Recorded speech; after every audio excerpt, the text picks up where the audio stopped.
As decisões informadas começam aqui. Apoie o jornalismo independente e garanta acesso aos artigos de opinião exclusiva. A verdade não tem preço, mas as notícias que dão forma aos seus hábitos de leitura, sim. Agora, com 20€ de desconto. Assine em observador.pt.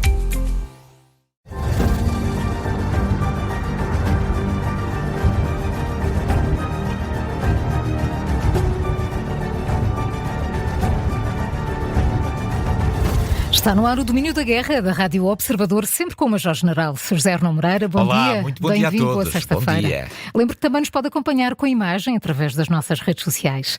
Na madrugada de 24 de fevereiro de 2022, forças militares da Federação Russa invadiram a Ucrânia. Em 2014 já tinham anexado a Crimeia. 3 anos depois, com milhares de mortos, cidades inteiras arrasadas e quase 20% do território ucraniano ocupado, a operação militar especial, como lhe chamou Vladimir Putin, continua, enquanto se procuram encontrar soluções justas e duradouras para colocar aqui um ponto final nesta guerra. General Arnão Moreira, que balanço devemos fazer no dia em que Zelensky é recebido na Casa Branca? É verdade. Bom, para já recordar um bocadinho aquilo que foi este percurso trágico para a Ucrânia. Nós, na verdade, esta semana não assinalamos apenas o 3º aniversário da invasão de 24 de fevereiro. Comemoramos também, ou assinalamos também, o 11º aniversário da anexação da Crimeia. Porque, na verdade, um foi a 24 de fevereiro, o outro foi a 26 de fevereiro, mas de 2014. E eu trago aqui uma espécie de uma recordação do que aconteceu exatamente nesses 2 dias. E vamos começar por aquilo que aconteceu na Crimeia no dia 26 de fevereiro de 2014. Nesse dia, as forças russas que estavam estacionadas nas bases navais em Sebastopol saíram à rua e começaram a montar postos de fiscalização, postos militares de fiscalização, na estrada que liga Sebastopol a Simferopol. 6.000 pessoas reuniram-se junto do Parlamento da Crimeia para defender o Parlamento da Crimeia do assalto de cerca de 600 russos ou ucranianos pró-russos que procuraram tomar o Parlamento. No dia seguinte, as forças, portanto, no dia 27 de fevereiro, 2014, as forças especiais russas invadiram o Parlamento da Crimeia e forçaram com armas apontadas, forçaram os parlamentares, os deputados, a votar 2 coisas. A primeira coisa era a substituição imediata do primeiro-ministro da Crimeia por um primeiro-ministro favorável aos interesses russos. E depois obrigaram os deputados a votar uma declaração que pedia a anexação da Crimeia à Federação Russa. Muitos deputados recusaram-se a fazer esta votação. Quem votou por eles foram os elementos das forças especiais russas. E, portanto, ficamos aqui com uma ideia daquilo que aconteceu neste dia. Além disso, nesse dia, muitas começaram a aparecer junto de todos os edifícios institucionais na Crimeia, um conjunto de soldados sem distintivos nenhuns, a que chamaríamos mais tarde os homenzinhos de verde, que eram não mais do que soldados da Federação Russa que foram tomando conta das instituições por toda a Crimeia. Importa, portanto, aqui mostrar que este processo não é apenas o de 24 de fevereiro, há um 26 de fevereiro de 2014 que importa recordar. Bom, e o que é que aconteceu há 3 anos atrás? Fui buscar aquilo que é o relato de bloggers no canal Telegram, bloggers russos, aquilo que nós chamamos os Z-bloggers. O Z era aquela letra que aparecia em todas as viaturas que participaram nesta operação militar especial, como dizia Putin. E havia já um conjunto de canais, estes canais Z, e um desses canais dizia o seguinte, e eu acho que é importante aqui recordarmos. São 7 da manhã e a operação começou há 2 horas. Kharkiv, que é a segunda cidade da Ucrânia, está tomada. Os marines da Rússia já estão no centro de Odessa. Colunas de carros de combate estão a aproximar-se de Kiev.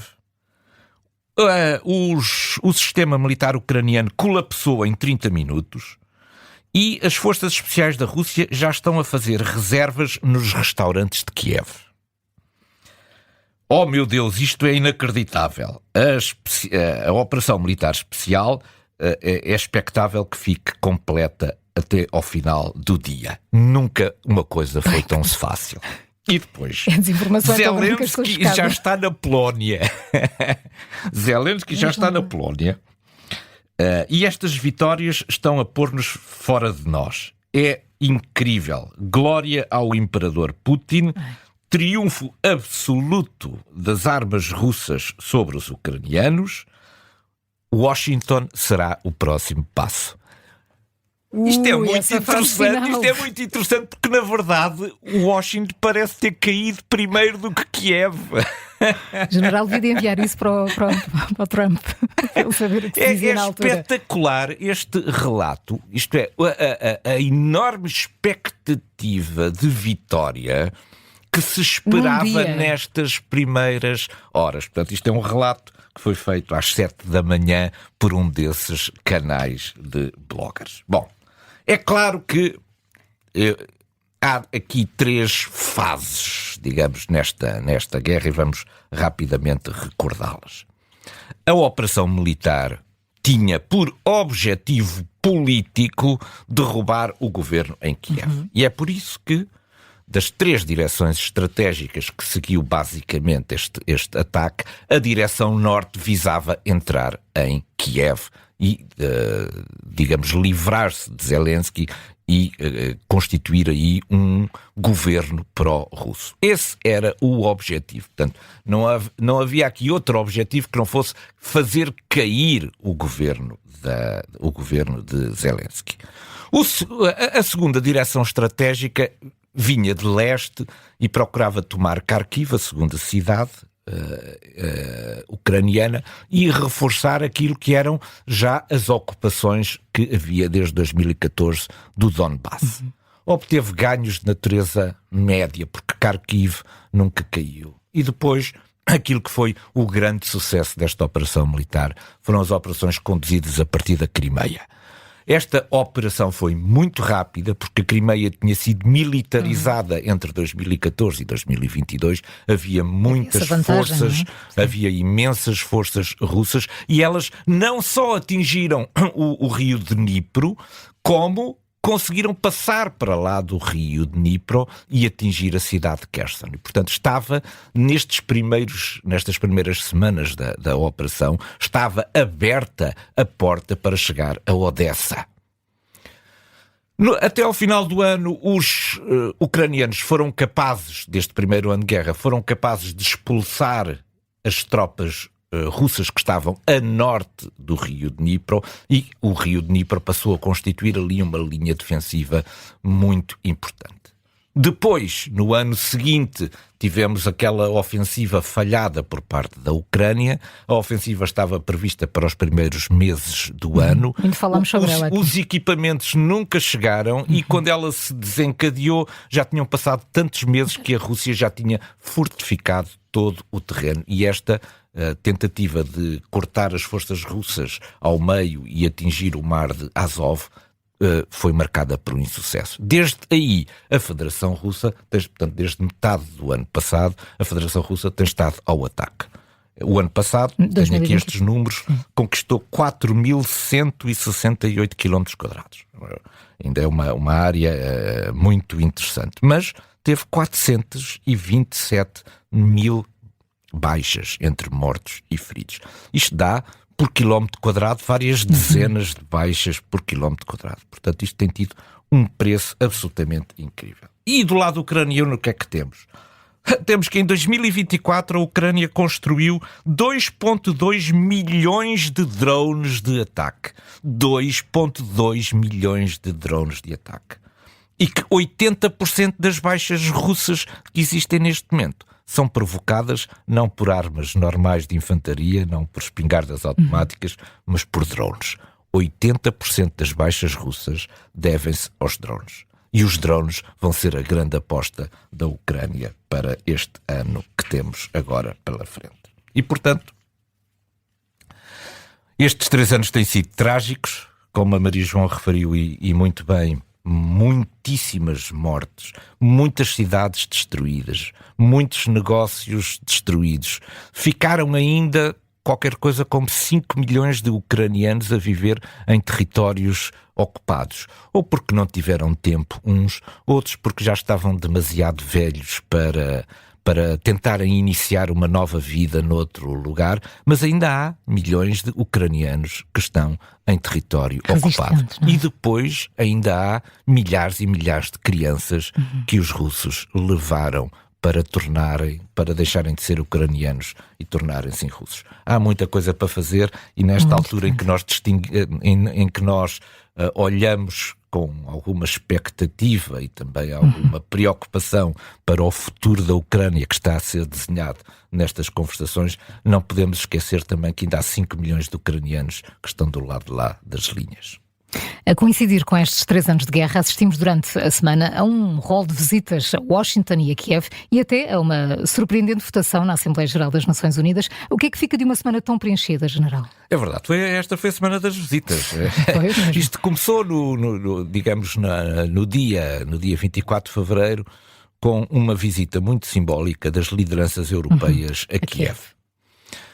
Foi mais simbólico do que operacional esta visita. Ficou marcada sobretudo por declarações de intenção e essas declarações em uníssono foram: nós estamos disponíveis para continuar a apoiar a Ucrânia. Portanto, não estamos afastados do processo de paz, mas a Europa quer um processo de paz que traga uma paz que seja justa, em primeiro lugar, e depois que tenha garantias de ter continuidade no tempo. Este foi, digamos, o grande discurso que se ouviu de líderes que não foi apenas Ursula von der Leyen e António Costa que estiveram presentes em representação da Comissão Europeia e do Conselho Europeu, foram também um conjunto muito grande de líderes onde pontuaram certamente os líderes dos países bálticos e dos países nórdicos.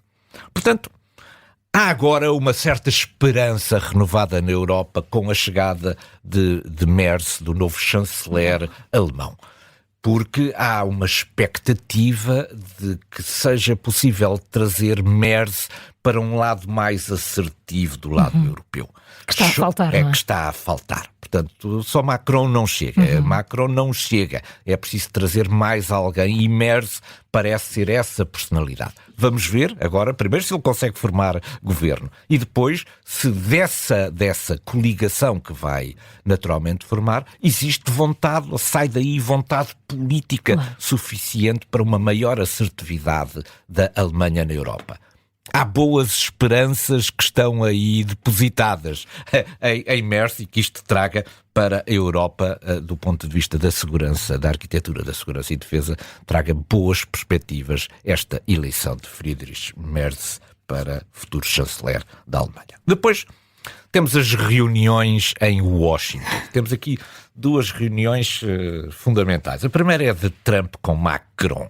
Bom, Macron é toda uma arte na sedução de Trump. Eu já utilizei a palavra sedução aqui da última vez. Mas esta define muito bem. Mas é toda uma arte. Macron é toda uma arte. Devia escrever um livro sobre como seduzir Trump. Até a forma descontraída como ele Quem é o líder no mundo que põe a mão no joelho de Trump? Era isso mesmo que eu ia falar. Quem é o líder? Quem é o líder no mundo que consegue pôr a mão no joelho do presidente dos Estados Unidos? E a forma como ele estava sentado na cadeira também, assim, na ponta da cadeira. E quem é que consegue interromper Trump apertando-lhe o braço a dizer: Vossa Excelência está a dizer uma mentira, não é bem assim, é de outra maneira. Quer dizer, Macron é toda uma arte, através desta capacidade de interação física também, de interação física com o Presidente dos Estados Unidos, é toda uma arte de sedução. Nós não temos noção se resultou alguma coisa de verdadeiramente positivo. mas que Macron foi extraordinariamente assertivo e deu a imagem de uma Europa, não uma Europa fraca, mas uma Europa que consegue falar ali frente a frente com Donald Trump, não há dúvida nenhuma que Macron foi um sucesso, pelo menos deste ponto de vista mediático. E depois temos a reunião com Keir Starmer que ocorreu ontem. Bom, Keir Starmer, o primeiro-ministro britânico, é uma personalidade que não é tão efusiva como o Macron, portanto tem um ar bastante mais sóbrio na sua relação. E tem duas vantagens sobre Macron, Keir Starmer. Eu vou dizer quais são estas duas vantagens. Primeira vantagem, não pertence à União Europeia. Isto é, enquanto Macron foi falar muito da União Europeia, Keir Starmer está livre desse problema. Portanto, ele sabe que Trump detesta a União Europeia, ele não pertence à União Europeia, portanto tem outra liberdade para negociar também aspectos de natureza económica, que foi basicamente aquilo que o levou lá. E tem também uma outra vantagem sobre Macron, é que há um rei, que é o rei Carlos, e ele tem um bolso muito grande. Que Starmer levava 2 convites para visitas, uma oficial e outra particular, de Trump à Inglaterra, ao Reino Unido. Uma delas, muito interessante, um convite do rei inglês para que Trump fosse à Escócia, ao castelo de Balmoral. É preciso ver que a mãe de Trump era escocesa, portanto há ali raízes escocesas, nasceu na ilha de Lewis, na costa da Escócia, e portanto há aqui toda uma ação de charme disto. E além disso também o convite para uma visita oficial ao Reino Unido. Trump ficou satisfeitíssimo com isto. Portanto, 2 maneiras de lidar com Trump que aprendemos, 2 maneiras diferentes, uma interação muito física e outra com um enorme charme e com uma carta pessoal, com 2 cartas, porque na verdade eram 2 convites, uma de natureza mais pessoal, para uma visita pessoal, e outra para uma visita de Estado. E portanto foi assim que a Europa lidou com Trump. Os resultados. Bom, Keir Starmer parece ter trazido pelo menos uma grande esperança para os britânicos. É que as tarifas que estão ameaçadas sobre a Europa podem não ser tarifas a aplicar ao Reino Unido. Bom, e hoje temos uma reunião com Zelensky. Entretanto, já veio emendar a mão Donald Trump. Disse que, não me lembro nada de ter dito, apesar de ter escrito isto, eu não me lembro nada disso. Zelensky é um brave man, é um homem bravo, portanto é para ver como rapidamente se pode passar de um extremo ao outro. Vamos ver o que é que traz esta reunião de hoje.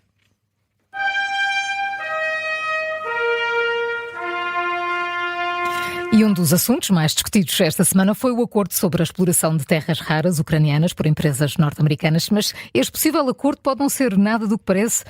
General, que imensa cortina de fumo é esta? Bom, há aqui um segredo. Vamos entrar em modo segredo. Bem, as terras raras não são raras. Pronto, esse é um problema. As terras raras existem em todo o mundo. Não são nada raras. Porquê é que nós chamamos terras raras? Porque elas normalmente não aparecem, estes minerais não aparecem na forma pura, aparecem misturados com outros minerais. E é por isso que nós dizemos que são raras, mas na verdade elas existem em todo o mundo. Mais concentradas nos sítios, menos concentradas nos outros, mas há em todo o mundo. O problema, a raridade de tudo isto, não está na existência das terras raras.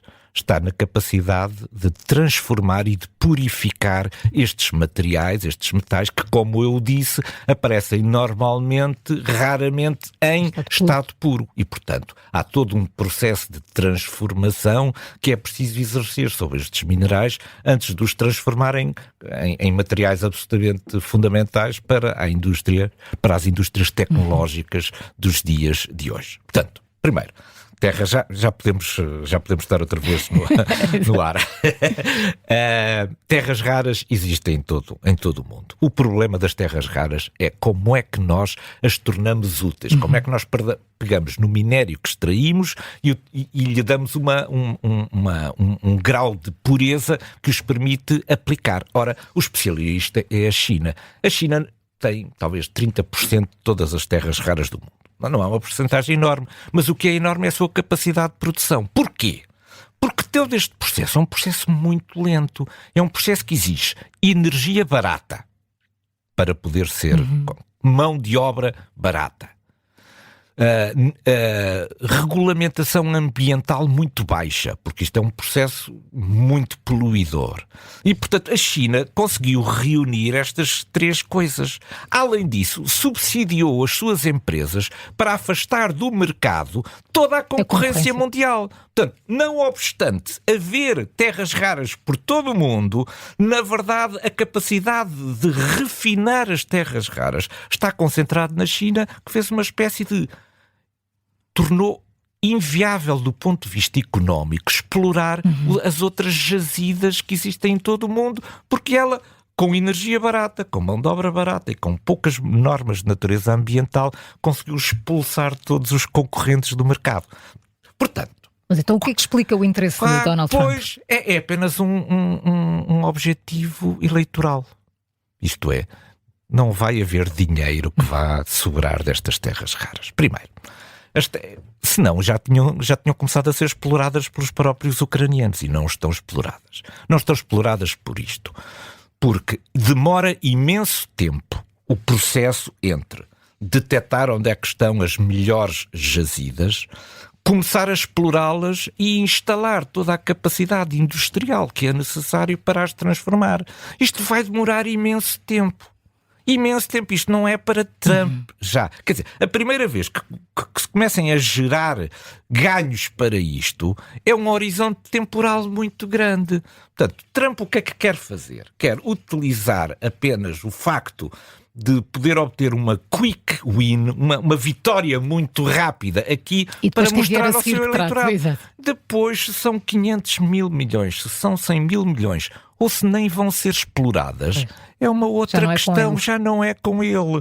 Já não é com ele. Ele diz, eu fiz o negócio, se depois não o aproveitaram, o problema já não é meu. Porque isto é uma coisa que demora imenso tempo. Portanto, a cortina de fumo está aqui. Se os americanos estão à espera que comece a cair dinheiro rapidamente por causa das terras raras, podem esperar sentados. Isto é um processo que não vai acontecer, porque vai demorar imenso tempo e nós não temos a certeza que seja economicamente vantajoso explorar e transformar as terras raras da Ucrânia em vez de comprar o material já refinado e pronto a utilizar diretamente da China.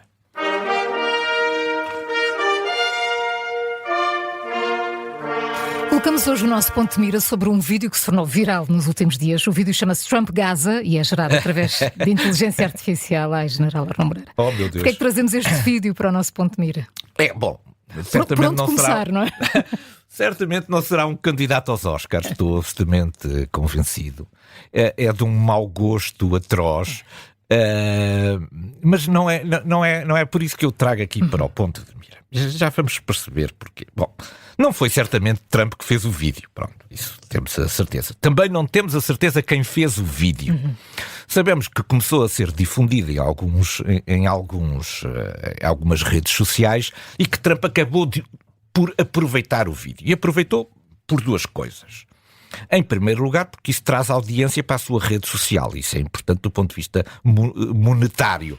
E também traz importância para os seus posts. Os posts isto é, pode ter ganho muitos subscritores dos seus posts pelo facto de publicar um vídeo com esta pouca qualidade, mas com esta viralidade, essa viralidade associada. Bom, ele precisa também de conteúdo para alimentar os seus seguidores. Mas este vídeo foi colocado por Trump por uma outra razão.